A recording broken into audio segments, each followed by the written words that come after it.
कुलदेवता नाराज आहे का? या 4 चुका तुमचं नशीब बिघडू शकतात. नमस्कार मित्रांनो. मित्रांनो, कधी तुमच्या घरात अचानक समस्या वाढल्या आहेत का? बरेचसे कामं तुम्ही करत आहात, पण त्या कामं होत नाहीयेत. सतत अडचणी येत आहेत. पैशाची अडचण आहे. घरात सतत भांडणं, वादविवाद वाढले आहेत. सगळं ठीक असताना अचानक नशीब साथ सोडत आहे. पण यामागचं खरं कारण काय असू शकतं? मित्रांनो, तुम्हाला माहीत आहे का? मित्रांनो, कदाचित तुमच्या कुलदेवतेची उपासना योग्य प्रकारे होत नाहीये. तर होय मित्रांनो, आपल्या कुळाचं रक्षण करणारी, संकटात आपल्याला वाचवणारी जी शक्ती आहे ती म्हणजे आपली कुलदेवता. आणि जर तिची सेवा आपण दुर्लक्षित केली तर आपल्या आयुष्यात अनेक अडचणी, अडथळे येणं सुरू होतं. पण मित्रांनो, काळजी करू नका. आज मी तुम्हाला अशा 4 गोष्टी सांगणार आहे, ज्या तुम्ही मनापासून केल्या तर तुमचं नशीब बदलायला वेळ लागणार नाही. तर त्या कोणत्या 4 गोष्टी आहेत, जे तुम्ही या व्हिडिओमध्ये बघणार आहात? चला तर मग सुरू करूया.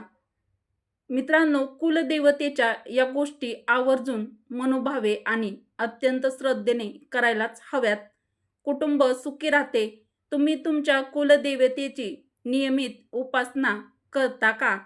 कुलदेवतेची सेवा कशी करावी हे तुम्हाला माहीत आहे का? याबद्दल तुम्हाला काही माहीत आहे का?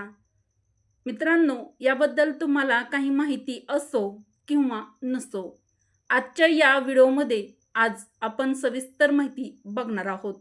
त्यामुळे व्हिडिओला एक लाईक अवश्य करा व आपल्या मराठी रोहिणी किचन चॅनलला सबस्क्राईब देखील जरूर करा व कमेंट बॉक्समध्ये कुलदेवताय नमः नक्की टाईप करा. नमस्कार मित्रांनो, श्री स्वामी समर्थ, जय माता लक्ष्मी. मित्रांनो, आजचा दिवस तुम्हाला खूप छान, सुखाचा, आनंदाचा जाओ हीच स्वामींच्या चरणी प्रार्थना करून आजच्या या आपल्या नवीन व्हिडिओला सुरुवात करूया. मित्रांनो, बेल आयकॉन प्रेस करा, म्हणजे जेव्हा कधी मी नवीन व्हिडिओ अपलोड करेल तेव्हा त्याचं सर्वात आधी नोटिफिकेशन तुम्हाला मिळेल. मित्रांनो, कुलदेवता हा शब्द 2 शब्दांनी बनलेला आहे. कुळ आणि देवता म्हणजेच कुलदेवता. मित्रांनो, ज्या देवतेचं रक्षण आपल्या संपूर्ण कुळावर असतं ती म्हणजे आपली कुलदेवता. जर ती पुरुष असेल तर कुलदेव आणि जर ती स्त्री असेल तर ती कुलदेवी. असं म्हटलं जातं की ज्या कुळात आपण जन्म घेतो त्या कुळाची देवता ही आपल्यासाठी निवडलेली असते आणि तिची उपासना केली तर मूलाधार चक्रातील कुंडलिनी शक्ती जागृत होते. म्हणजेच आपल्या आयुष्यात आध्यात्मिक प्रगती सुरू होते. 4 महत्त्वाच्या गोष्टी समजून घेऊया. 1. घरात कुलदेवतेची उपस्थिती असायलाच हवी. मित्रांनो, सर्वात मोठी चूक काय असते माहीत आहे का? लोक म्हणतात आमची कुलदेवता आहे, पण तिचा फोटो नाही किंवा मूर्ती देखील नाही आमच्याकडे. हे चुकीचं आहे. तुमच्या घरात कुलदेवतेचा फोटो किंवा मूर्ती किंवा एखादा पारंपरिक कुलदेवतेचा टाक असायलाच हवा. यापैकी काहीतरी हे असायलाच हवं. पण फक्त ठेवायचं नाही. रोज दिवा लावा, नमस्कार करा आणि भक्तिभावाने पूजा करा, सेवा करा. कारण जिथे देवतेची आठवण असते, जिथे सेवा असते, तिथे तिचं रक्षणही असतं. मित्रांनो, दुसरी अत्यंत महत्त्वाची गोष्ट, दररोज नामजप तुमचं आयुष्य बदलू शकतो. मित्रांनो, ही गोष्ट खूप शक्तिशाली आहे. मित्रांनो, रोज फक्त एक माळ जप. जर तुमची कुलदेवी माता महालक्ष्मी असेल तर श्री महालक्ष्मी देवी नमः. जर तुम्हाला तुमची कुलदेवी माहीत नसेल तर श्री कुलदेवताय नमः हा जप करताना तुम्ही मन शांत ठेवा आणि हा जप करू शकता. नामजप म्हणजे देवतेशी थेट कनेक्शन. विवाहित महिलांनी सासरच्या कुलदेवतेचा जप करावा आणि घरात कुलदेव आणि कुलदेवी असतील तर फक्त कुलदेवीचा जप करा. महत्त्वाची तिसरी गोष्ट, कुलदेवतेच्या दिवशी उपवास.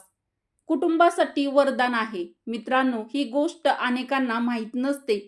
तुमच्या कुलदेवीचा वार कोणता आहे? त्या दिवशी तुम्ही उपवास करा. विशेषतः महिलांनी म्हणजेच विवाहित महिलांनी केल्यास संपूर्ण कुटुंबाला त्याचा अत्यंत फायदा होतो. जर तुम्हाला वार माहीत नसेल म्हणजे कुलदेवी माहीत नसेल तर मंगळवारी उपवास करा. कारण मंगळवार हा देवीचा दिवस मानला जातो. तर ज्यांना कुलदेवी माहीत नाहीये त्यांनी मंगळवारी उपवास करा. चौथी महत्त्वाची गोष्ट, वर्षातून एकदा दर्शन खूप महत्त्वाचं.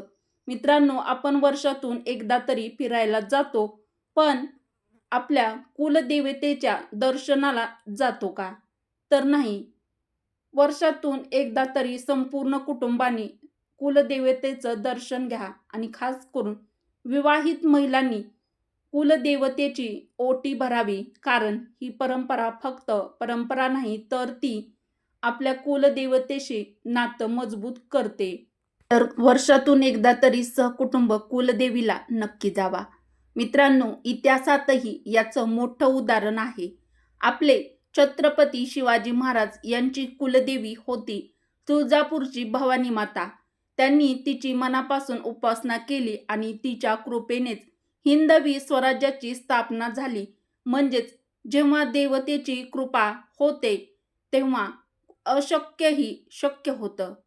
मित्रांनो, आपल्या कुळाची देवता म्हणजेच ती स्त्री पुरुष कोणी पण असू शकते. म्हणजेच कुलदेव किंवा कुलदेवी असेल तर ती फक्त देव नाही, आपल्या कुटुंबाचे रक्षण करता आहे. संकटात उभं राहणारी शक्ती आहे. त्यामुळे या 4 गोष्टी आजपासूनच सुरू करा आणि बघा कसं तुमचं आयुष्य आणि नशीब हळूहळू बदलायला लागतं.